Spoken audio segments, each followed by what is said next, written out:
Hello friends, मैं नरेंद्र दोचाणिया आप सभी का एक बार फिर से हमारे YouTube channel Bansur education hub में हार्दिक स्वागत करता हूं। आज हम पढ़ने जा रहे हैं वायुमंडल में जो प्रमुख गैसों हैं उनके बारे में हम अध्ययन करेंगे, जिनमें पहली गैस है नाइट्रोजन। अब अगर हम नाइट्रोजन की बात करें तो जैसे हमने कल बात की थी कि नाइट्रोजन सर्वाधिक मात्रा में पाई जाती है। हमारे जो वायुमंडल है उसमें सर्वाधिक मात्रा में पाई जाती है। इसके अगर परसेंट की बात करें तो परसेंट कितना है इसका 78.08% इसकी मात्रा है हमारे वायुमंडल में। ठीक है, अगर और बात करें हम इसकी तो एक ऐसी गैस है, एक स्थिर गैस है। ठीक है, कैसी है? स्थिर गैस है। ये पेड़ पौधों को अमोनियम नमक के रूप में प्राप्त होती है, या फिर अपन कह सकते हैं जो पौधे हैं, पौधे नाइट्रोजन को अमोनियम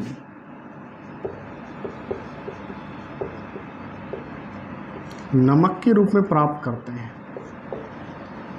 अमोनियम नमक के रूप में प्राप्त करते हैं। ठीक है, और ये पेड़ पौधे और जो अपन कह सकते हैं मनुष्य व जीव जंतुओं को, मनुष्य और जीव जंतुओं को कैसे प्राप्त होती हैं? वनस्पति के भक्षण से। वनस्पति के भक्षण से जब मनुष्य और जीव जंतु क्या करते हैं? वनस्पति का भक्षण करेंगे तो क्या प्राप्त हो जाएगी उनको? नाइट्रोजन। और पेड़ पौधों किससे प्राप्त हो रही है? अमोनियम नमक के रूप में प्राप्त हो जाती है। इसके बाद में हम बात करें तो नाइट्रोजन जो गैस है वो ऑक्सीजन के साथ मिलकर, ऑक्सीजन के साथ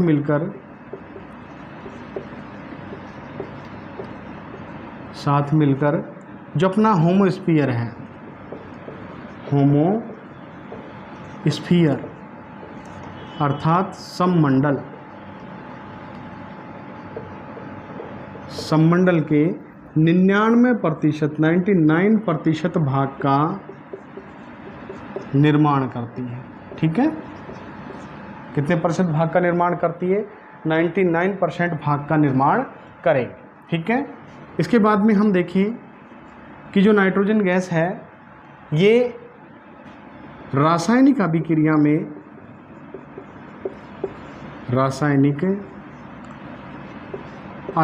में भाग नहीं लेती, लेकिन मृदा घोल में स्थिर रहती है। किसमें? मृदा घोल में स्थिर रहती है। ठीक है फ्रेंड्स, ये जो नाइट्रोजन गैस है ये दहन को नियंत्रित करती है,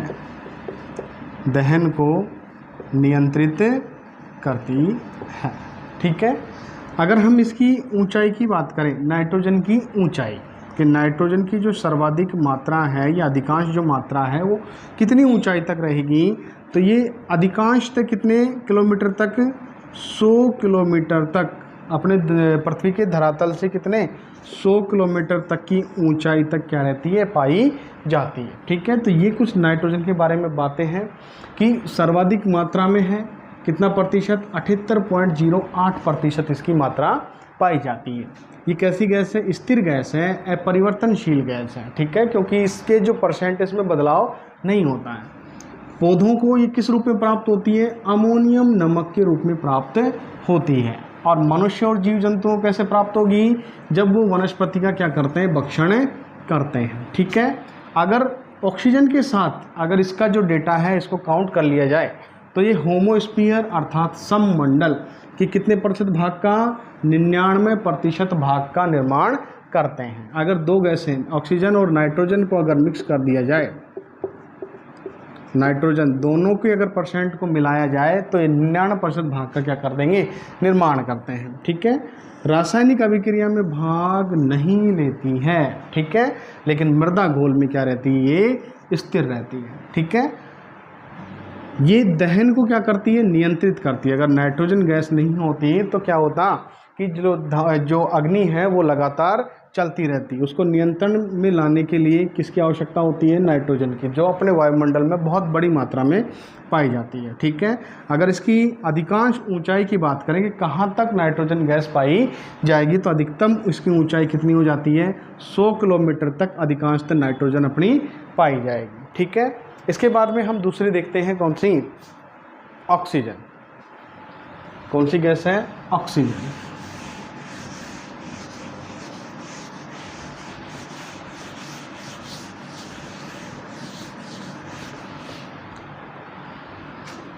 दूसरी है ऑक्सीजन।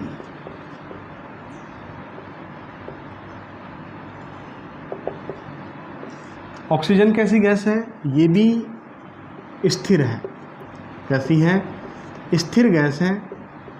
अगर इसके परसेंट की बात करें तो परसेंट कितना है इसका वायुमंडल में, 20.94%, अर्थात 20.94% अपने वायुमंडल में पाई जाती है। ठीक है, इसमें बात करें तो ये रासायनिक अभिक्रिया में, रासायनिक अभिक्रिया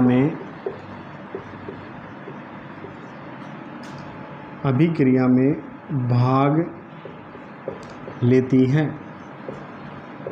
एक सक्रिय गैस है, रासायनिक अभिक्रिया में भाग लेती है। ठीक है, अगर हम देखें, पता करें किस प्रकार से भाग लेती है, तो लोहे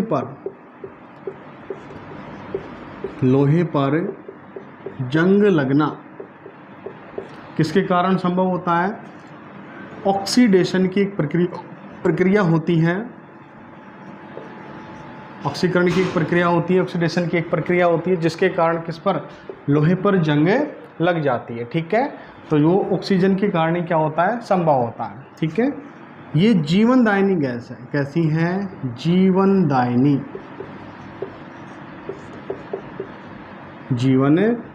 गैस है। ठीक है, क्यों, क्योंकि ये किस में काम आती है, श्वसन में काम आती है। ठीक है, श्वसन क्रिया में काम आती है। ठीक है फ्रेंड्स, आगे हम बात करें ऑक्सीजन में, तो जो ऑक्सीजन है वो वायुमंडल में जो इसका अधिकांश भाग है, उस अधिकांश भाग कहाँ तक, कितने ऊंचाई तक पाया जाएगा, उसकी ऊंचाई रहेगी 120 किलोमीटर की। जो 120 किलोमीटर तक जो ऊंचाई है धरातल से, वहाँ क्या पाई जाएगी, ऑक्सीजन गैस पाई जाती है। ठीक है, इसके बाद में हम अगली देखते हैं।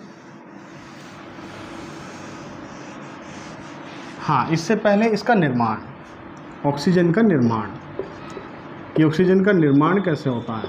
निर्माण में अगर हम देखें तो स्थलीय हरे पौधे और सागरीय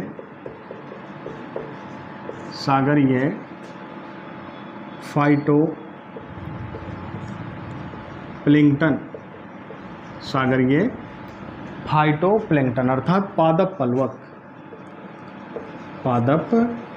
पलवक क्या करते हैं, प्रकाश संश्लेषण की क्रिया में, प्रकाश संश्लेषण की जब क्रिया होती है तो किसका निर्माण होता है, ऑक्सीजन का निर्माण होता है। प्रकाश संश्लेषण की क्रिया में किसका निर्माण होगा, ऑक्सीजन का निर्माण होगा।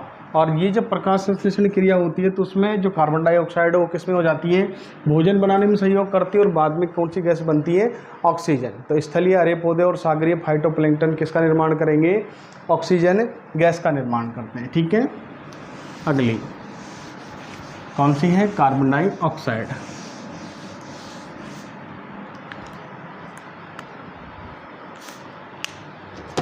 अगली गैस आती है कार्बन डाइऑक्साइड, CO2 की बात करें तो ये कैसी गैस है, ये अस्थिर गैस है। ठीक है, कैसी है, परिवर्तनशील। अपरिवर्तनशील गैस होती है। इसकी मात्रा की बात करें तो मात्रा होती है इसकी 0.03 से 0.04% इसकी मात्रा पाई जाती है। ठीक है। CO2 में अगर देखें अपन तो जो CO2 गैस है उस CO2 गैस में ये जो इसकी मात्रा है, CO2 की जो मात्रा है वो क्या है, आवश्यक है, ये जरूरी है अपनी पृथ्वी के लिए, क्या है, आवश्यक होती है। क्यों आवश्यक होती है? अगर इसकी मात्रा में कमी हो जाए, मात्रा में क्या आ जाए, कमी आ जाए, तो वैश्विक शीतलन की समस्या आ जाएगी। इसकी समस्या आ जाएगी वैश्विक शीतलन, अर्थात ग्लोबल कूलिंग की समस्या उत्पन्न हो जाएगी। ठीक है।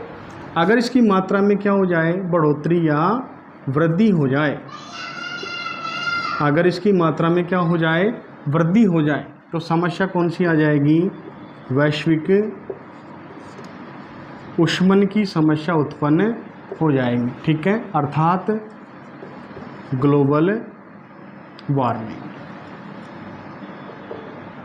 ग्लोबल वार्मिंग, भूमंडलीय ऊष्मन की समस्या उत्पन्न हो जाएगी। ये जो कार्बन डाइऑक्साइड गैस है, ये कैसी गैस है, एक प्रमुख ग्रीन हाउस गैस है, ग्रीन हाउस गैस। कैसी गैस है, प्रमुख ग्रीन हाउस गैस है। और ग्रीन हाउस गैसें क्या होती हैं, वे गैसें जो पृथ्वी के तापमान को बढ़ाती हैं, पृथ्वी के तापमान को बढ़ाती हैं, कि ऐसी गैसें जो पृथ्वी के तापमान को बढ़ाने में सहायक होती हैं, वो क्या कहलाती हैं, ग्रीन हाउस गैस कहलाती है। और कार्बन डाइऑक्साइड गैस जो है वो ग्रीन हाउस के लिए क्या है, प्रमुख गैस है। ठीक है। इसके बाद में हम अगर देखें कि जो CO2 गैस है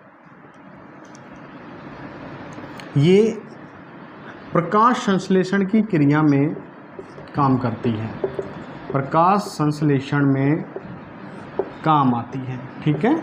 प्रकाश संश्लेषण में कैसे, कि पौधे क्या करेंगे, प्रकाश संश्लेषण की क्रिया में क्या करेंगे, भोजन बनाएंगे। ठीक है।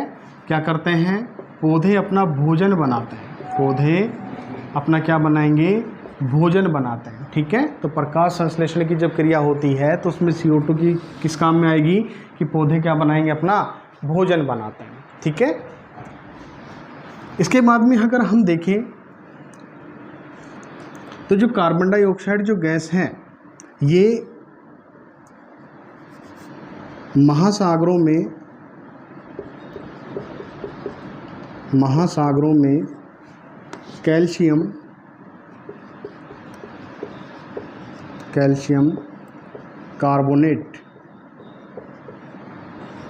कार्बोनेट के रूप में क्या रहती है, सिंचित रहती है। ठीक है।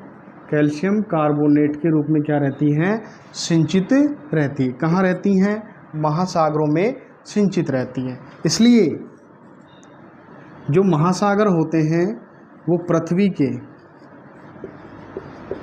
के कार्बन कुंड या सिंक कहलाते हैं, कार्बन कुंड या कार्बन सिंक कहलाते हैं। और पृथ्वी का जो सबसे बड़ा कार्बन कुंड है, पृथ्वी का जो सबसे बड़ा कार्बन कुंड या कार्बन जो सिंक है वो कौन है, प्रशांत महासागर। कौन है, प्रशांत महासागर। ठीक है। इसके बाद में अगर देखें अपन तो ये तो पृथ्वी का है। और अगर स्थल की बात करें, अगर स्थलीय भाग की बात करें तो स्थलीय भाग में ये कहाँ सिंचित होती है, प्रचुर वर्षा वन क्षेत्रों में, प्रचुर वर्षा वन क्षेत्रों में भी क्या रहती है, ये सिंचित रहती है। इसलिए जहाँ जहाँ भी प्रचुर वर्षा वन क्षेत्र पाए जाते हैं वहाँ पर कार्बन डाइऑक्साइड क्या रहती है, सिंचित रहती है। और उनको क्या बोलते हैं, उनको भी कार्बन कुंड ही कहा जाता है। प्रचुर वनस्पति वन क्षेत्रों को भी क्या कहा जाता है? कार्बन कुंड कहा जाता है। और स्थल के जो कार्बन कुंड है सबसे बड़े वो कौन से हैं? जैसे बड़े Amazon basin, Amazon basin, Congo basin, Congo basin, Indonesia Malaysia के प्रचुर वर्षा वन क्षेत्र। अमेजन बेसिन में तो कौन से हैं? शेल्वा, और कांगो बेसिन में सवाना क्षेत्रों में क्या है? बड़ी मात्रा में ये जो कार्बन डाइऑक्साइड गैस है क्या रहती है? सिंचित रहती है। अगर हम बात करें कार्बन डाइऑक्साइड गैस में तो इसकी जो सर्वाधिक ऊंचाई है, जो इसकी सर्वाधिक ऊंचाई है वो सर्वाधिक ऊंचाई मिलती है इसकी 120 किलोमीटर पृथ्वी की धरातल से। कितना? लगभग 120 नहीं 90 किलोमीटर। कितना किलोमीटर? 90 किलोमीटर की ऊंचाई तक कार्बन डाइऑक्साइड गैस पाई जाती है। अगर इसके सर्वाधिक सांद्रण की बात करें अर्थात अधिकांशतः ये निचली परतों में पाई जाती है और 20 किलोमीटर तक सर्वाधिक मात्रा में कार्बन डाइऑक्साइड मिलेगी। ठीक है, तो इसमें थोड़ा सा देखते हैं अपन कि जो कार्बन डाइऑक्साइड गैस है कैसी है? अस्थिर है, परिवर्तनशील है। इसका परसेंटेज 0.03 से 0.04% तक। ठीक है, जो इसकी मात्रा है 0.03%, ये क्या है? पृथ्वी के लिए आवश्यक होती है, क्योंकि अगर इसकी मात्रा में कमी हो जाए तो कमी हो जाएगी तो वैश्विक शीतलन की समस्या आ जाएगी अर्थात ग्लोबल कूलिंग की समस्या हो जाएगी। ठीक है, और अगर इसकी मात्रा में क्या हो जाए? वृद्धि हो जाए, तो अगर वृद्धि हो जाएगी तो वैश्विक उष्मन की समस्या आ जाएगी अर्थात ग्लोबल वार्मिंग की समस्या उत्पन्न हो जाएगी, टेम्परेचर बढ़ना शुरू हो जाएगा। ठीक है, ये कैसी गैस है? ग्रीन हाउस गैस है। प्रमुख क्या है? ये ग्रीन हाउस गैस है। और ग्रीन हाउस गैस किसे कहते हैं? जो पृथ्वी के तापमान को बढ़ाती हैं या पृथ्वी के तापमान को बढ़ाने में सहायता करती हैं। ठीक है, ये कार्बन डाइऑक्साइड गैस है जो प्रकाश संश्लेषण की क्रिया में काम आती है। पौधे क्या करते हैं? अपना भोजन बनाते हैं। ठीक है, और महासागरों या प्रचुर वर्षा वन क्षेत्रों में, प्रचुर वर्षा वन क्षेत्रों में ये किस रूप में? कैल्शियम कार्बोनेट के रूप में क्या रहती है? सिंचित रहती है। इसलिए जो महासागर हैं उनको क्या कहा जाता है? कार्बन कुंड कहा जाता है, कार्बन सिंक कहा जाता है। और पृथ्वी का सबसे बड़ा कार्बन सिंक कौन सा है? प्रशांत महासागर कहलाता है। पृथ्वी का सबसे बड़ा कार्बन सिंक कौन सा है? प्रशांत महासागर। और स्थल की बात करें तो स्थल के कौन से क्षेत्र हो जाते हैं? प्रचुर वर्षा वन के क्षेत्र आ जाते हैं, जहां जो कार्बन डाइऑक्साइड है बड़ी मात्रा में सिंचित रहती है। तो जो अमेजन बेसिन है जहां सैल्वा वन क्षेत्र हैं, और कांगो बेसिन है जहाँ क्या है? सवाना वन क्षेत्र हैं। इंडोनेशिया मलेशिया में कौन से? प्रचुर वर्षा वन क्षेत्रों में बड़ी मात्रा में जो कार्बन डाइऑक्साइड गैस है वो क्या रहती है? सिंचित रहती है। इसकी अधिकतम अगर इसकी ऊंचाई की बात करें तो अधिकतम कितनी होती है? लगभग 90 किलोमीटर तक पाई जाती है। और इसका सर्वाधिक सांद्रण कहाँ होता है? 20 किलोमीटर की ऊंचाई तक पाई जाएगी। ठीक है, ये रासायनिक अभिक्रिया में भाग नहीं लेगी, रासायनिक अभिक्रिया में भाग नहीं लेती। ठीक है, आगे अब हम देखेंगे कि ओजोन।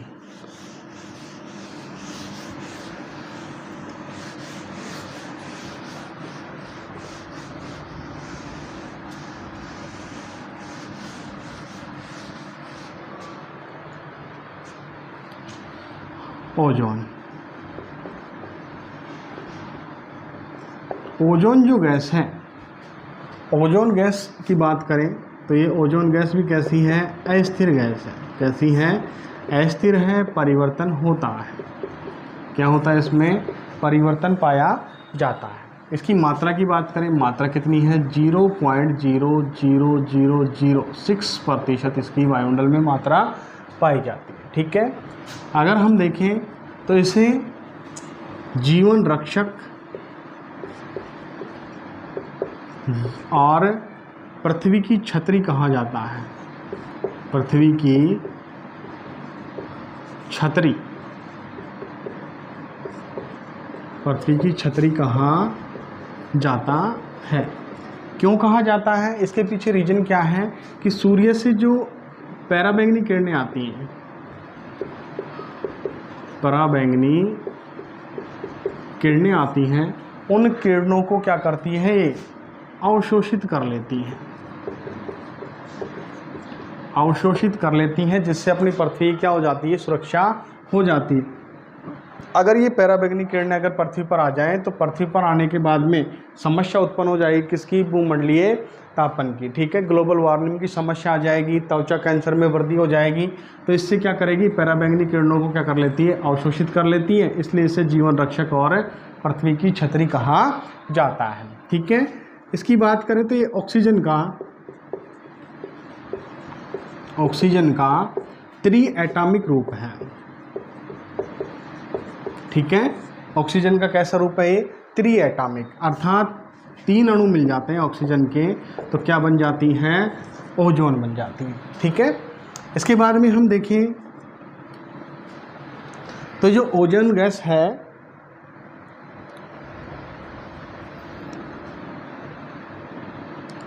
जो ओजोन गैस होती है, ये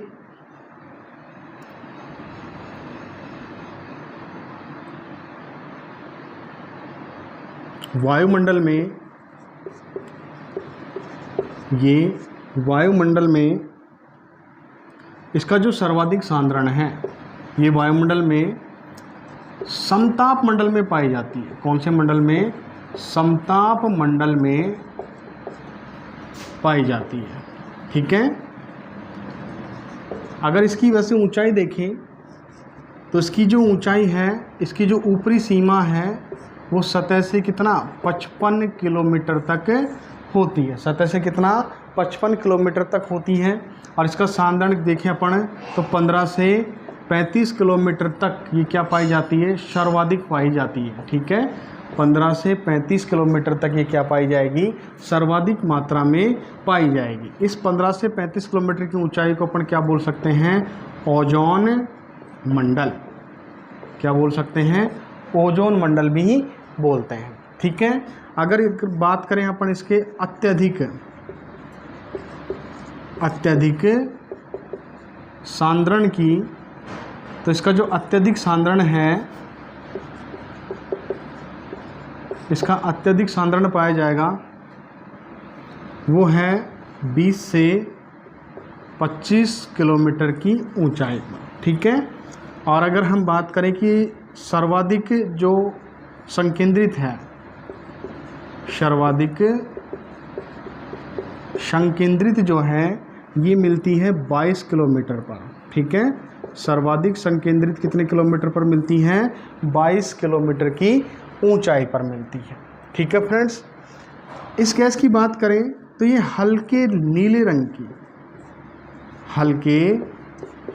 रंग की उत्तेजक गैस है, हल्के नीले रंग की कैसी है, उत्तेजक गैस है, ठीक है। आगे देखिए हम कि जो ओजोन गैस है, अब ये धीरे धीरे क्या होती जा रही है, पतली होती जा रही है, या ओजोन गैस में क्या आती जा रही है, ओजोन में कमी आ रही है, ठीक है। क्यों कमी आ रही है, क्योंकि उद्योग बढ़ गए हैं। वर्तमान समय में क्या हो रहा है, औद्योगिक क्रांति के कारण जो CFC है, क्लोरोफ्लोरोकार्बन जो है, उसकी मात्रा क्या हो रही है, ज़्यादा होती जा रही है। और क्लोरोफ्लोरोकार्बन क्या करता है, ओजोन पर अटैक करता है एक तरीके से। तो ओजोन की मात्रा जो है वो क्या होती जा रही है, धीरे धीरे कम होती जा रही है, और इसे अपन क्या कहते हैं, ओजोन क्षरण। क्या हो रहा है, ओजोन क्षरण, ठीक है। अगर ओजोन का क्षरण होता है तो पराबैंगनी किरणें कहाँ जाएंगी, पृथ्वी की सतह पर आती हैं। पृथ्वी का जो धरातल है वहाँ पर ओजोन की परत ना होने के कारण ओजोन अगर क्षरण होता है, पतली पड़ जाती है, तो सीधी पराबैंगनी किरणें कहाँ आएंगी, पृथ्वी पर आएंगी, और उसके कारण क्या होगा, भूमंडलीय तापन की समस्या उत्पन्न हो जाएगी। पृथ्वी का तापमान क्या हो जाएगा, धीरे धीरे बढ़ता चला जाएगा, ठीक है। तो ओजोन क्या है, CFC क्या कर रहा है, ओजोन को नुकसान पहुंचा रहा है, ठीक है। कैसी गैस हो गई ये, स्थिर गैस, अस्थिर गैस है। कैसी हो गई, परिवर्तनशील हो गई। मात्रा कितनी हो गई इसकी, 0.00006%। जीवन रक्षक गैस बोलते हैं इसको, पृथ्वी की छतरी भी कहा जाता है, ठीक है। क्यों कहा जाता है, क्योंकि पराबैंगनी किरणों का क्या कर लेती है, ये अवशोषण कर लेती है। ठीक है, अगर हम इसकी बात करें तो ऑक्सीजन का क्या है, ये त्रि एटॉमिक रूप होता है। जैसे 3 ऑक्सीजन के अणु मिलकर क्या बना देते हैं, O3 का निर्माण कर देते हैं। ठीक है, और वायुमंडल में कहाँ पाई जाती है, समताप मंडल में पाई जाती है। ठीक है, वायुमंडल की एक परत है समताप मंडल, उसमें ओजोन गैस पाई जाएगी। इसकी जो ऊपरी सीमा है वो कितनी है, 55 किलोमीटर की इसकी ऊपरी सीमा होती है। वैसे देखें तो ये 10 किलोमीटर से लेकर शुरू हो जाती है, 10 किलोमीटर से शुरू हो जाती है, धरातल से 10 किलोमीटर की ऊंचाई से ये शुरू हो जाती है और इसकी ऊपरी सीमा कहाँ तक है, 55 किलोमीटर तक है। और इसका जो सर्वाधिक सांद्रण है वो कहाँ है, 15 से 35 किलोमीटर पर सर्वाधिक सांद्रण है, जिसे अपन ओजोन मंडल कहते हैं। ठीक है, इसका अत्यधिक सांद्रण की अगर बात करें तो अत्यधिक सांद्रण कहाँ है इसका, 20 से 25 किलोमीटर। इसलिए अपन कह सकते हैं कि जो 22 किलोमीटर का जो एरिया है वहाँ पर ये सर्वाधिक मात्रा में क्या है, संकेंद्रित होती है। ये हल्के नीले रंग की कैसी गैस होती है, उत्तेजक गैस होती है। ठीक है, और ओजोन में अब धीरे धीरे क्या आ रही है, कमी आ रही है। कारण क्या हो गया कि वर्तमान समय में उद्योग बढ़ गए हैं, तो उद्योग बढ़ने के कारण जो CFC है उसकी मात्रा बढ़ती जा रही है, वो ओजोन का क्या कर रही है, क्षरण कर रही है। ओजोन का क्या कर रही है, क्षरण कर रही है, जिससे धीरे धीरे पृथ्वी का टेम्परेचर क्या हो जाएगा, ज़्यादा हो जाएगा। क्यों हो जाएगा, क्योंकि जो पराबैंगनी किरणें हों डायरेक्ट कहाँ आ जाएंगी, पृथ्वी पर आ जाएंगी। ठीक है फ्रेंड्स, तो आज के लिए हम इतना ही पढ़ेंगे। आगे हम जो नेक्स्ट क्लास होगी उसमें देखेंगे हम जलवाष्प और धूल के कणों के बारे में पढ़ेंगे। धन्यवाद।